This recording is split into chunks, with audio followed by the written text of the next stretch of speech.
السلام علیکم ورحمۃ اللہ۔ پیارے بھائیوں اور میری معززات ماؤں بہنوں اور بیٹیوں، بلوغ المرام کتاب الجنایاتی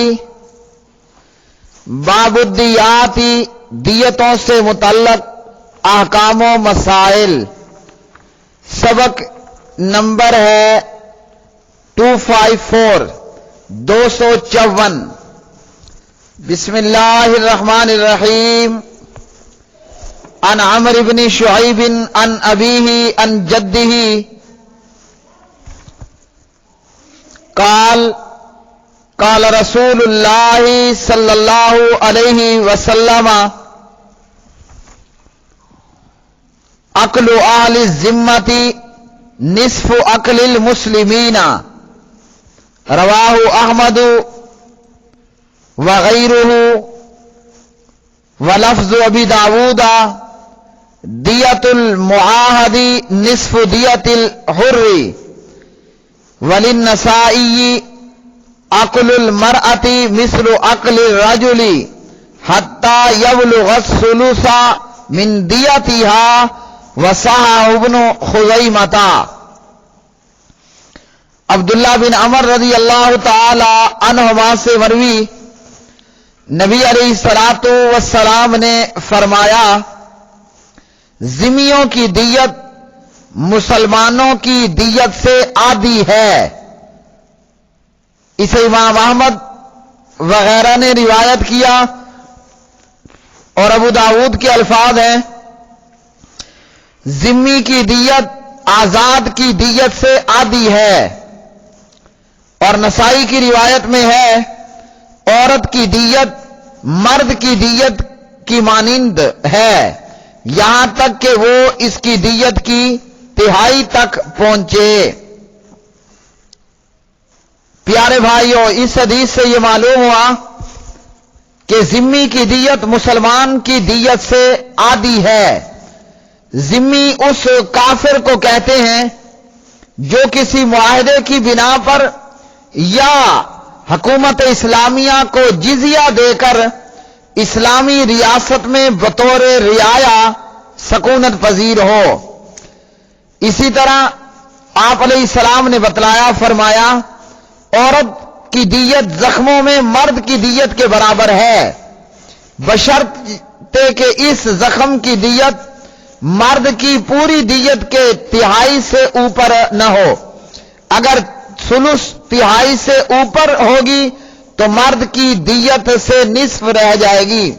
مثال کے طور پر ایک عورت کی 3 انگلیاں کٹ گئیں، ان کی دیت 10 اونٹ فی انگلی کے حساب سے 30 اونٹ ہوگی، یہاں تک کہ وہ دیت مرد کے برابر ہوگی، یہاں تک وہ دیت مرد کے برابر ہوگی۔ لیکن جب خاتون عورت کی 4 انگلیاں کٹ گئیں اور مرد کی بھی 4 کٹ جائیں تو مرد کی دیت 40 اونٹ ہوگی اور عورت کی دیت 20 اونٹ ہو، کیونکہ 40 100 کے ثلث تہائی سے اوپر ہے، اس لیے عورت کی دیت مرد کی دیت سے نصف رہ جائے گی۔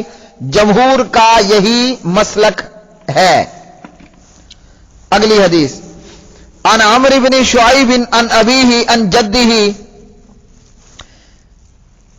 قال قال رسول اللہ صلی اللہ علیہ وسلم اکل شبہ العمد مغلظ مثل اکل العمد ولا يقتل صاحبہ وذلك ان ينزغ الشیطان فتكون دماء بين الناس في غير زغینة ولا حمل سلاح، اخرجہ الدارقطنی وضعفہ۔ عبداللہ بن عمر رضی اللہ تعالی عنہما سے روایت، نبی علیہ الصلوۃ والسلام نے فرمایا، قتل شبہ العمد کی دیت، قتل شبہ عمد کی دیت قتل عمد کی طرح مغلظہ ہے، لیکن شبہ عمد کہ قاتل کو قتل نہیں کیا جائے گا۔ کیوں؟ وہ شبہ عمد یوں ہے کہ لوگوں میں شیطان کود پڑتا ہے اور لوگوں کو لڑائی جھگڑے پر ابھارتا ہے، جس کے نتیجے میں بغیر کسی عداوت اور ہتھیار اٹھانے کے خون خرابہ ہو جاتا ہے۔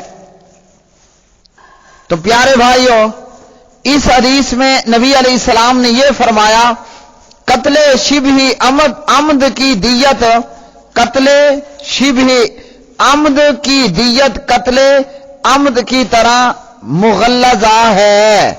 اور پیچھے ہم یہ پڑھ چکے ہیں کہ قتل کی 3 قسمیں ہیں۔ ایک یہ کہ ارادہ قتل سے کسی کو قتل کرنا، اور قتل شبہ عمد یہ ہے کہ ایسے آلے سے قتل کیا جائے کہ جس سے عموماً قتل کا امکان نہ ہو، جیسے لاٹھی، کوڑا وغیرہ وغیرہ، اور ارادہ قتل کر نہیں بلکہ محض مارنے پیٹنے کا تھا۔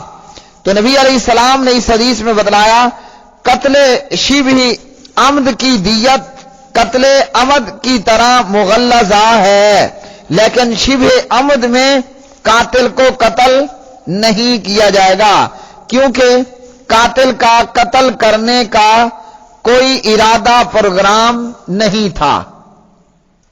اور پیارے نبی علیہ السلام نے اس میں دیت فرمائی کہ دیت مغلظہ، یعنی پوری دیت، جیسا کہ پیچھے گزر چکا ہے۔ اگلی حدیث، عن عبداللہ ابن عباس رضی اللہ تعالی عنہما قال قاتل رجل رجلا على عهد رسول الله صلی اللہ علیہ وسلم فجعل النبی صلی اللہ علیہ وسلم دیت حسنی 10,000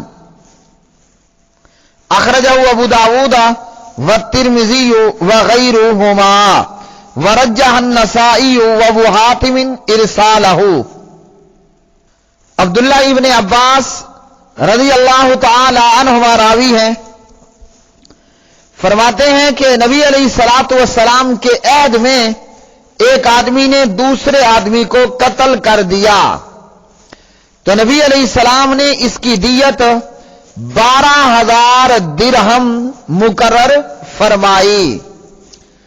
12,000 درہم، جن کا وزن تقریباً 44 کلو گرام بنتا ہے۔ جیسا کہ پہلے بیان ہوا کہ دیت میں اصل تو اونٹ ہی ہیں، سونا یا چاندی اس کے متبادل ہے، اس لیے اونٹوں کے نرخ میں، ریٹ میں کمی پیشی کی وجہ سے سونے اور چاندی کے وزن میں بھی کمی پیشی ہوگی۔ اس حدیث سے یہ معلوم ہوا اگر کسی کے پاس دیت میں دینے کے لیے اونٹ نہیں ہے، کسی کے پاس اونٹ نہ ہو تو دیت نقدی کی صورت میں بھی دی جا سکتی ہے، وہ چاہے مروجہ سکہ، درم و دینار وغیرہ ہو یا روپے، ڈالر، ریال وغیرہ وغیرہ ہوں، اور نقدی اونٹوں کی قیمت کے بقدر ہوگی۔ اگلی حدیث، عن ابی رمسہ قال اتیت النبی صلی اللہ علیہ وسلم ومعی یبنی فقال من هذا فقلت ابنی واشهد به فقال اما انه لا یجنی علیک ولا تجنی علیہ، رواہ النسائی وابو داود وصححہ ابن خزیمہ وابن الجارود۔ ابو رمسہ رضی اللہ تعالی عنہ راوی ہیں، بیان کرتے ہیں میں نبی علیہ الصلوۃ والسلام کی خدمت میں حاضر ہوا، میرے ساتھ میرا بیٹا بھی تھا۔ پیارے نبی صلی اللہ علیہ وسلم نے پوچھا یہ کون ہے؟ ابو رمسا کہتے ہیں میں نے کہا میرا بیٹا ہے، میں اس بات کی گواہی دیتا ہوں، یعنی میں کھلم کھلا اس بات کی گواہی دیتا ہوں میرا بیٹا ہے۔ آپ نے فرمایا بے شک تو اپنے بیٹے کے جرم کا ذمہ دار نہیں، اور تیرا بیٹا تیرے جرم کا ذمہ دار نہیں ہے۔ اس حدیث میں ہمیں یہ بات معلوم ہوئی کہ اگر باپ جرم کرے گا تو سزا بھی باپ کو ملے گی، بیٹا جرم کرے گا تو سزا بھی بیٹے ہی کو ملے گی۔ یہ نہیں کہ قاتل بیٹا ہو اور بدلے میں قتل بیٹے کو کر دیا جائے، جرم باپ کا ہو اور قصاص بیٹے سے لے لیا جائے، ایسا نہیں ہوگا۔ اور پیارے نبی علیہ السلام نے یہ کیوں فرمایا؟ دور جاہلیت میں باپ کی جگہ بیٹے کو اور بیٹے کی جگہ باپ کو جرم کا ذمہ دار اور قابل مواخذہ سمجھا جاتا تھا۔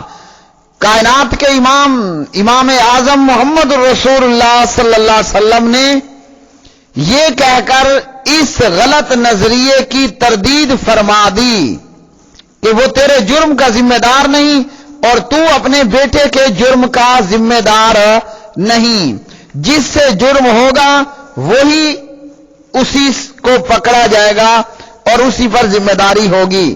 آج ہمارے معاشرے میں بھی افسوس یہ کہ 1400 سال بیت جانے کے بعد بھی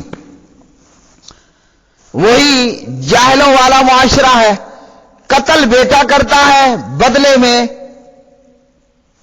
بدلہ باپ سے لے لیا جاتا ہے۔ اسی طرح قتل ایک بھائی کرتا ہے، بدلہ دوسرے بھائی کو مار کر لے دیا جاتا ہے، اور وہ بھی اپنی جگہ پر کہ غیر قانونی ہوتا ہے، قانون کو ہاتھ میں لے لیتے ہیں۔